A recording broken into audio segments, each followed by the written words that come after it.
Welcome back to Cedar Cove Farm. It is week 4 with the meat chickens. So this is a big week for them.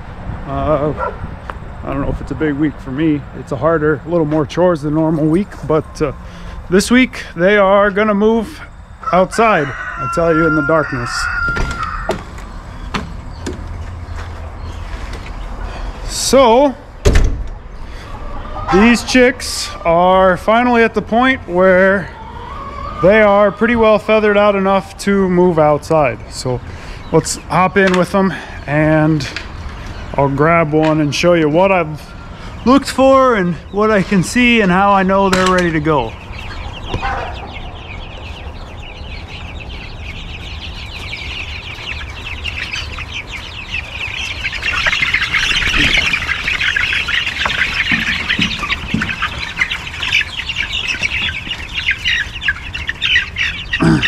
So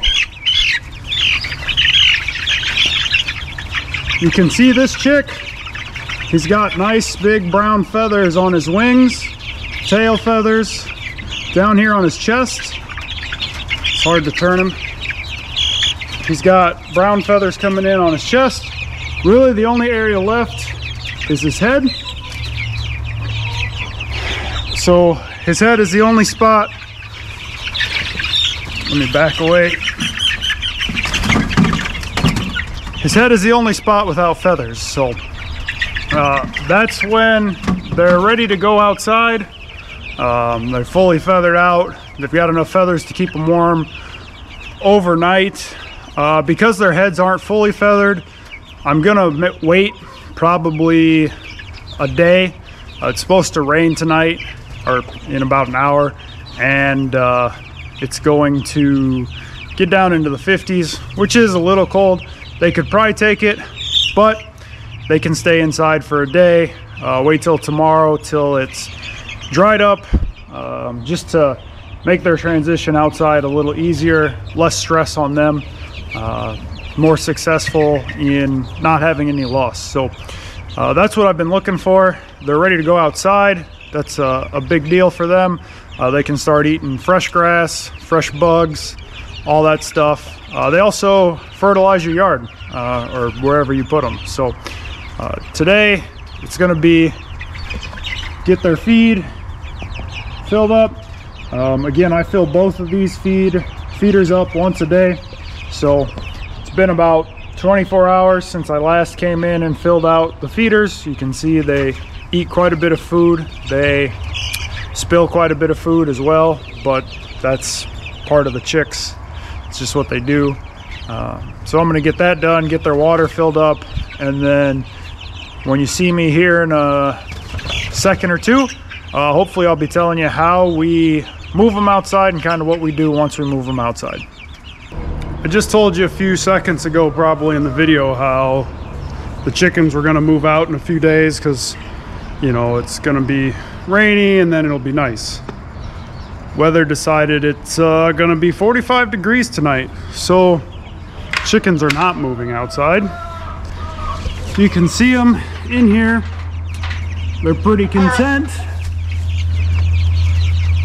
They're getting pretty big, but at 45 degrees, there's no need to risk moving them outside when they don't need to. I can wait. It's gonna be 45 tonight and 47, 48 tomorrow. They don't have to go out tonight. So what I'm gonna do, I'm gonna bring them closer. They're gonna go right out that door. So I'm gonna bring them closer, but this gives me a chance to kind of explain the chicken tractor, talk about it, and show it off for the first time, and you'll see it more as we go forward. The other thing I'm gonna do, this last heater that's in there, I already removed one. I'm gonna pull the other one out as I move it, just because tonight will be a good test. They'll be inside. If I look over here, you guys can see maybe it's right about 70 degrees in the shop right now in the middle of the afternoon. It's probably 65 outside, so it's a little warmer inside than it is outside. But I'm gonna get that heater out of there so they really get used to not having anything. They'll huddle together for warmth, but I'm gonna move this forward some, get it closer to the door. I've got hay down already for them, so we're gonna get that moved. But to show you the chicken tractor, so the way this works, once I get everything unplugged, on the back here, I've got 2 axles. So what you'll do, I'll have to set you down for a second, is just pick up this axle,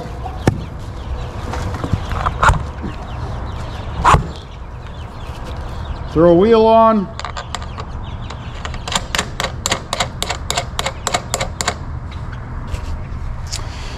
throw the nut on.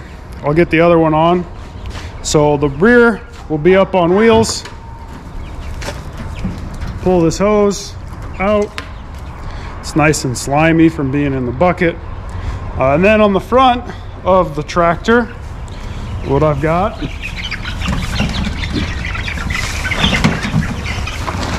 is a rope that ties in to the front corners of the tractor. So what I'm gonna then be able to do is just lift up the front side and roll that forward. This will be a good test for the chickens because they will want to try and run out the back. They're still small enough, they can get under that opening out of the back, but if they run out here, they're captured in the barn. It's not like they're loose outside. It's a lot harder to catch them out there. So I'm gonna get that other wheel on and then just kind of show the process of moving that tractor.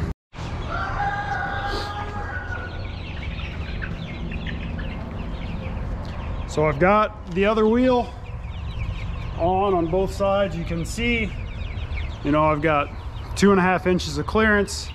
I'm standing back here, so all the chicks ran to the front. They're all gonna try and run back here as soon as I go up front where the rope is. But this will be, like I said, a good chance to get them used to moving in the tractor. They'll learn to kind of walk with me as I pull it, and you're going to want to watch your chickens if you're doing this. You don't want to run them over. They'll roll underneath, they'll be fine, but then you have to go catch it. So I'm going to try and stick you guys in the tractor so you can kind of watch how the chickens go. But really all I'm going to be doing from the outside is standing up front here, walking closer, going to the door. So let's see how this goes for the first try moving the chickens.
might have seen I had to actually push from the back to get started.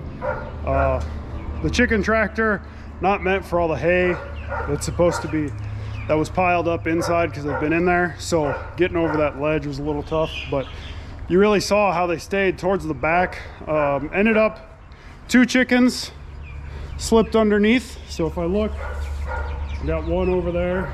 I'll catch him. This is sometimes difficult when you're by yourself. So what I found is a good tool is a fishing net. I've got a update to add into this video. Not enough to make a new video, but if you guys remember back, we had one single chick hatch out with the egg layers. That chick's still doing good, but I had another hen that was actually sitting on some eggs. So you might notice I'm climbing a ladder. So I don't want to disturb them, but right there on my hayloft, another hen has hatched out. What I've been able to count so far is 5 chicks. I don't want to go up close to them because I don't want them to jump off the hayloft. So I'm going to let her hang out up there for a couple days. Or what I'm going to do is have someone on this side, probably Aaron, stand on this side of the hayloft to kind of force them that way and catch them where the hayloft is. But I just wanted to share that update as I see more chicks, hear more peeps. So we've got a total of, I think, 6, maybe 7 new egg layers on the farm as well. It's the last day of week 4. So just to give a final update, the chicks are ready to go outside. They're gonna move outside tomorrow. It's gonna get down to 49 today, but the rest of the week, it's gonna stay actually upper 50s, lower 60s at night. So they're gonna move outside tomorrow afternoon. After work, I'll move them all outside. So look forward to the next video, getting those chicks moved outside. To give an update for feed, we are currently at, I still have to feed them today. I'll probably use the rest of that bag. So that will put me at 260-ish, 290 pounds of feed fed to the chickens through 4 full weeks of growth. Again, that's across 58 chickens.